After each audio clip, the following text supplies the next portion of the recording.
Bonjour à tous, je suis en route pour le désert afin de tester et comparer des munitions en calibre 5,56 autant et sa version civile, le 223 Remington. Alors il s'agit évidemment de l'un des calibres les plus populaires au monde, emblématique de la plateforme AR-15 et de nombreux autres fusils d'assaut.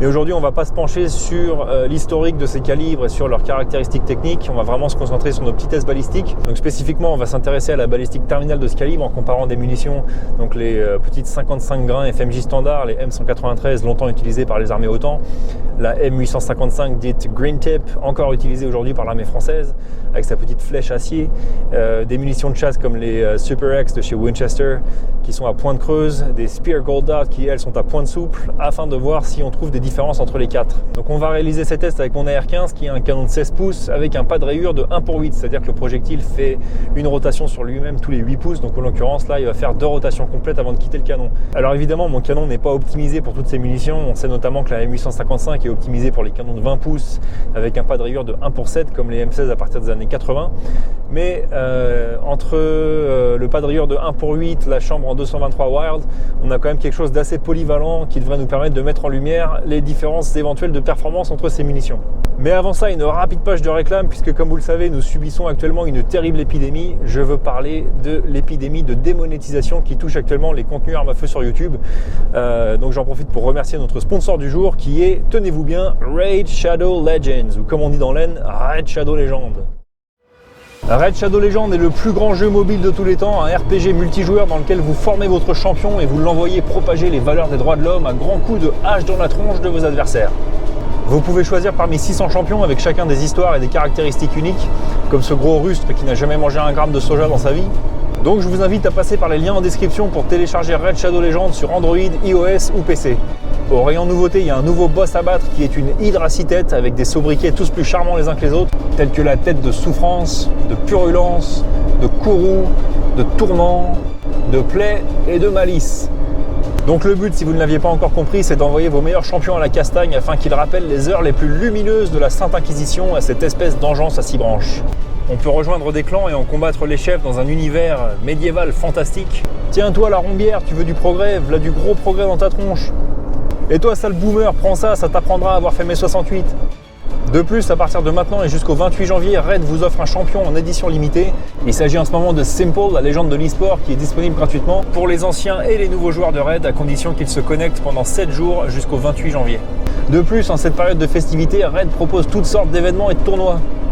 C'est donc le moment ou jamais de vous inscrire à Raid Shadow Legends, alors passez par le lien en description ou scannez le QR code que vous voyez à l'écran et recevez en plus une recharge d'énergie, un boost d'XP, un champion belliqueux nommé Terrell. Voilà, je vous le montre un petit peu, de l'argent et un éclat antique, excusez du peu. Toutes ces choses vous attendent ici et ne seront disponibles que pour les 30 prochains jours et seulement pour les nouveaux joueurs. Donc encore une fois, cliquez sur le lien en description et retrouvez-moi dans Raid Shadow Legends.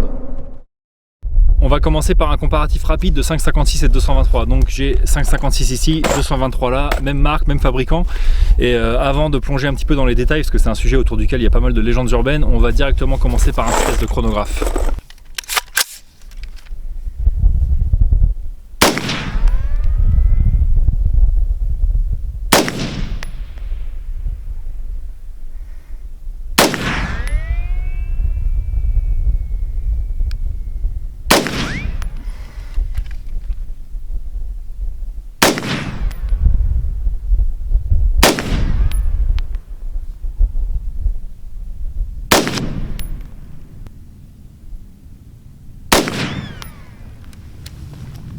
Bon, maintenant je vous emmène à 100 yards pour voir ce que ça donne en cible. Alors ce qu'on entend toujours au sujet de la différence entre la 5,56 et la 223, c'est que la 5,56 est chargée à des pressions supérieures. Alors ça n'est pas toujours vrai, ça peut être le cas, mais la 223 est standardisée SAMI, ce qui n'est pas le cas de la 5,56. C'est-à-dire que dans la 5,56 on trouve un petit peu de tout et n'importe quoi, et il peut arriver de trouver des 5,56 chargés à des pressions inférieures, à des pressions moindres que la 223. On a vu au chronographe qu'on avait 1515 joules avec la 5,56 et 1430 avec la 223. C'est une différence de puissance de l'ordre de quelque chose comme 10-12% de tête. J'ai mesuré, j'ai vidé plusieurs cartouches et j'ai trouvé en moyenne 20 grains de poudre dans la 223 et 26 grains de poudre dans la 5,56, soit environ 25% de différence.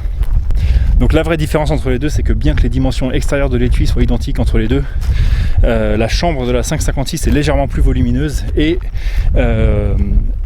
il y a aussi une différence d'enfoncement du projectile. Donc le projectile sur la 223 est plus enfoncé, donc ça nous donne une différence de freebore, ce qu'on prononce freebore dans l'aine, puisque je crois que ça se dit, on dit freebore aussi en français. C'est la distance entre le bout de la chambre et le début des rayures. Donc en gros la distance que parcourt le projectile avant de rencontrer les rayures. La chambre de la 223 étant moins volumineuse, avec en plus un projectile plus enfoncé dans l'étui, ça fait qu'on arrive à des pressions proches du 5,56 avec une quantité de poudre inférieure. Donc mon AR a une chambre de 223 Wild, c'est une chambre hybride avec des dimensions de 5,56 et un freebore de 223. Alors on dit généralement qu'on peut tirer la 223 dans de la chambre de 5,56, mais que l'inverse n'est pas vrai, un petit peu comme le 357 Magnum et le 38 spécial. Je suis arrivé à mon trépied. Voilà. Donc évidemment je ne conseille pas de tirer de 5,56 dans une chambre de 223, mais dans 99% des cas il n'y a pas de problème. Les seuls problèmes qui peuvent arriver, c'est quand on a effectivement de la 5,56 surchargée dans des chambres de 223 match, des chambres usinées très serrées sur des carabines de précision, où là on peut vraiment avoir des problèmes de surpression. Sur ce, on va tester la précision entre nos Winchester 5,56 et 223. Bon, on va voir ce qu'on arrive à faire avec un pas de rayure d'1 pour 8 qui est un petit peu juste pour stabiliser ce genre de petit projectile de 55 grains, et une détente qui n'est pas tellement une détente TLD, c'est plus une détente de bagarre. C'est une bonne détente, à casse nettement, mais elle est un petit peu lourde, donc j'en changerai uniquement si la gauloiserie vient tourner un épisode TLD en Utah. Sur ce, c'est parti, 223.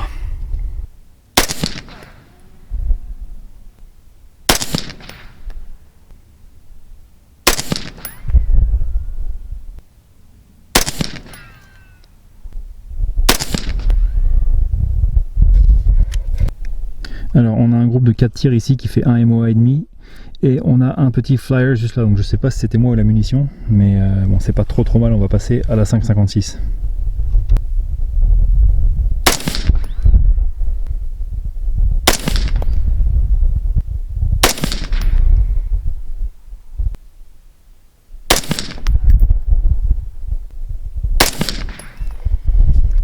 Bon, c'est assez similaire au 223, donc là sur le groupe de 4 on a 1 minute d'angle et demi encore, et pour le coup là le flyer, je sais que c'est moi, je l'ai senti partir directement. Donc pour de la munition manufacturée d'entrée de gamme, c'est pas trop mal, les deux sont assez similaires en termes de groupe. Là en termes de point d'impact on voit que ça s'est décalé un petit peu, mais voilà, on va passer à la suite. On va repasser par le chronographe pour les Green Tip, donc les M855 62 grains à flèche acier qui sont encore utilisés par l'armée française. Ensuite, les Spear Gold Dot à pointe souple, munitions défensives, encore une fois à 62 grains. Puis les munitions de chasse à pointe creuse, les Winchester Super X, qui elles font 55 grains. C'est parti.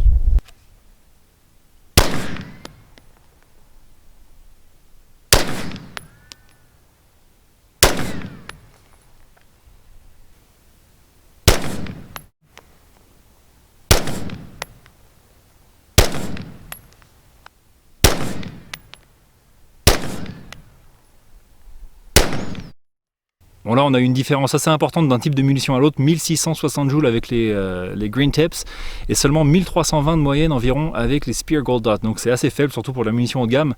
Ça peut peut-être s'expliquer par le fait que, étant des munitions de défense, elles doivent être optimisées pour des AR à canon court, donc environ 10 pouces, et peut-être qu'elles sont un petit peu sous-chargées pour réduire les problèmes de surpénétration.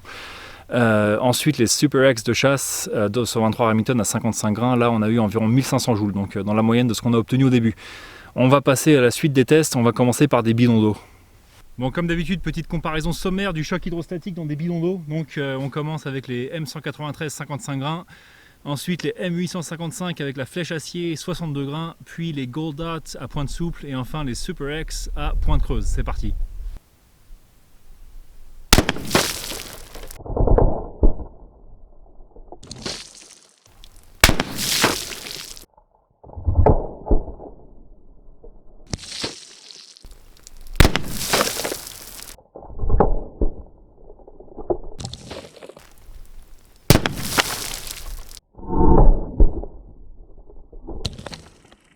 Alors résultat assez similaire entre les M193 55 grains et les Green Tips 62 grains en 5,56. C'est même quasiment identique. Ensuite on a quand même des plus beaux dégâts déjà avec les Gold Dots à pointe souple.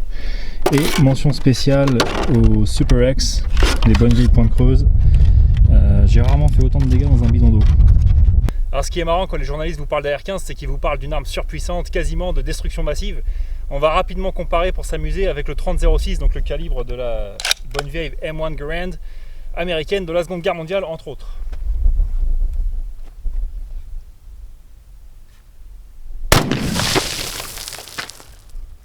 Voilà, éparpillés aux quatre coins du désert qu'on les retrouve, façon puzzle.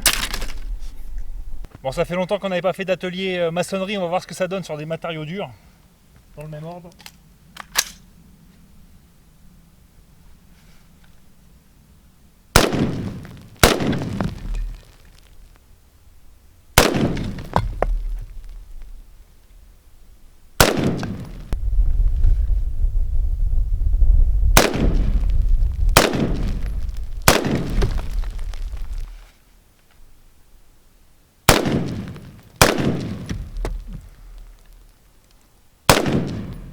Je suis quand même étonné de la facilité avec laquelle de si petits projectiles détruisent des parpaings. Pour rester dans le thème, on va refaire notre bon vieux test de pénétration à travers les murs d'une maison.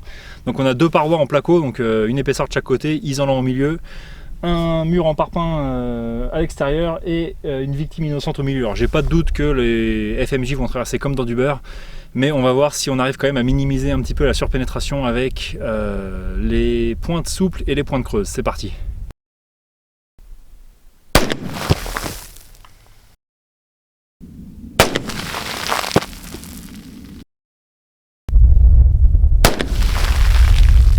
Alors il n'y a pas eu de grande surprise, on a nos trois trous d'entrée ici, ici et ici. Et on voit que déjà à la deuxième paroi, les projectiles se sont mis à tournoyer. Donc là ils arrivent les trois complètement de travers. Donc ils perdent beaucoup d'énergie, beaucoup de vitesse. Mais il en reste clairement assez pour que ça soit létal. Là rapidement dans le parpaing, ça c'était la FMJ. Ça c'était la pointe souple. Et la troisième n'a pas laissé d'impact.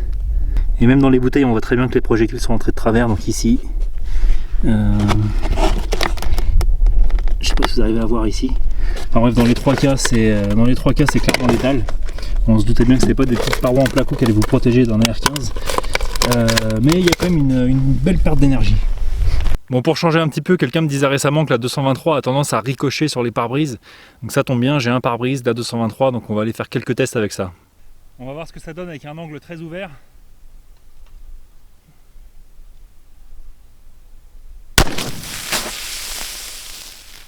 Bon là je pouvais pas faire beaucoup mieux en termes de tentative de ricochet, le projectile est arrivé quasiment parallèle au pare-brise. Il a traversé sans problème, il a été tapé la bouteille comme prévu. Par contre il restait vraiment peu d'énergie après avoir traversé le pare-brise. Voilà le trou d'entrée, encore une fois le projectile est arrivé complètement de travers, mais très peu de dégâts par rapport à tout à l'heure à travers le placo. Bon, avant de passer au gel balistique et à la mid target, on va faire un dernier test de pénétration, cette fois-ci à travers des plaques balistiques. Donc là j'ai des gilets 3A, on va voir un petit peu les dégâts qu'on a dans notre bidon d'eau après avoir traversé un gilet par balle. 223 à pointe creuse.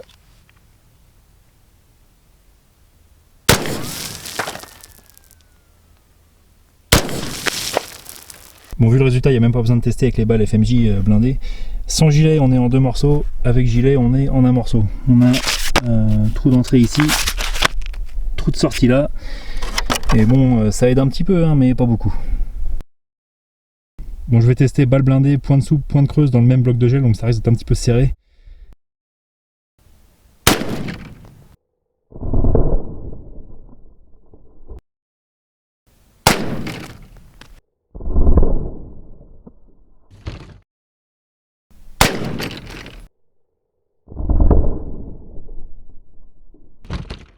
Bon, déjà à vue d'œil on a des résultats intéressants.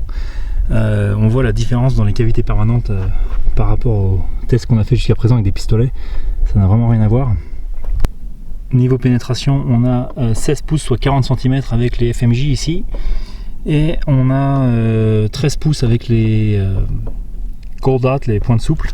Là où ça devient intéressant, c'est la pointe creuse qui a une belle cavité permanente sur les 20 premiers centimètres, et ensuite à part, plutôt que de se champignonner, elle s'est fragmentée. On voit la chemise ici, la balle ici, un autre bout de chemise là, et ça fait qu'elle est partie, il y a 3 cavités permanentes en fait. Donc à part faire des dégâts dans tous les sens, et niveau pénétration elle s'est arrêtée à environ 12 pouces. Donc c'est le minimum FBI, ça fait environ 30 cm. Là même en FMJ on a une belle cavité permanente et on voit la balle qui se met à tournoyer notamment ici et qui arrive à l'envers juste là. Alors malheureusement j'ai fait tomber la balle blindée dans le sable, donc je pense que je la retrouverai jamais, mais elle s'était très peu déformée. Donc par contre ce qui est intéressant c'est que les Spear Gold Dots, qui sont donc à pointe souple et non pas à pointe creuse, elles se sont superbement champignonnées, tandis que nos balles à pointe creuse, les Super X, elles se sont fragmentées. Donc on a vraiment un diamètre impressionnant pour un projectile à la base de calibre 22. Je vous mets une munition neuve à droite, donc on est passé de ça à ça. Bon, on passe enfin à la fameuse Meat Target, notre dernier test de la journée. Ça tombe bien parce que le soleil d'hiver commence à être bas, enfin de début décembre. Encore une belle journée dans le désert. Bon, j'ai qu'une seule Meat Target, donc je suis obligé de faire un choix. Donc je vais lui tirer dessus 2 fois avec les 223 FMJ 55 grains et 2 fois avec les Speer Gold Dots, encore en 223, cette fois en 62 grains. C'est des munitions qui sont toutes disponibles en France, donc je pense que c'est le plus intéressant. Pour rappel, la Meat Target, c'est 2 couches de t-shirt, une couche de cuir, une couche de côtelette, une couche de côte de porc, un bloc de gel balistique, encore des côtes de porc à l'arrière, encore de la peau à l'arrière et des couvertures pour rattraper les projectiles si jamais ils pénètrent.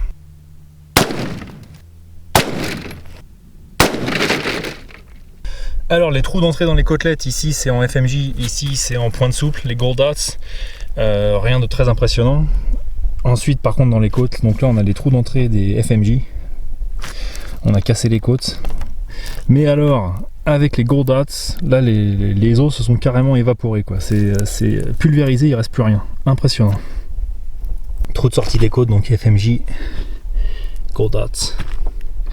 Ensuite dans le gel avec la FMJ, la cavité permanente est assez proche de ce qu'on avait eu dans le gel synthétique transparent. Par contre les cavités permanentes des Gold Dots ici sont vraiment impressionnantes, elles font plus de 10 cm de large. Donc là on a vraiment fait du très gros dégât. Trou d'entrée ici. Donc là il y a les 2 Gold Dots juste ici à environ 1 cm du bord. Et une des 2 FMJ que je vais aller récupérer par en dessous. Il y a une des 2 FMJ qui a traversé les côtes à l'arrière ici, qui est ressortie par là. Je pense qu'elle avait plus beaucoup d'énergie, elle n'a pas dû aller très loin. Et voilà ce que ça a donné, on va aller récupérer les projectiles. Voilà nos 2 Gold Dots à gauche, après avoir pulvérisé les côtes. Voilà à quoi elle ressemble. Et notre FMJ qui elle aussi a cassé les côtes en passant, donc elle est pas mal déformée également. Bon, ça ira pour aujourd'hui. Alors je m'attendais certes à ce que les munitions défensives, la pointe souple ou pointe creuse, soient plus efficaces que les FMJ, mais je m'attendais pas à une telle différence. Encore une fois, on a vu que l'énergie cinétique, c'est pas ce qu'il y a de plus important. Les Gold Dots sont quand même assez sous-puissantes pour du 223. On a vu que c'était terriblement efficace. Donc j'espère que cette vidéo vous aura apporté quelques éléments de réflexion ou d'information quant à vos choix de munitions en 223. Merci d'avoir regardé jusqu'ici et à la prochaine.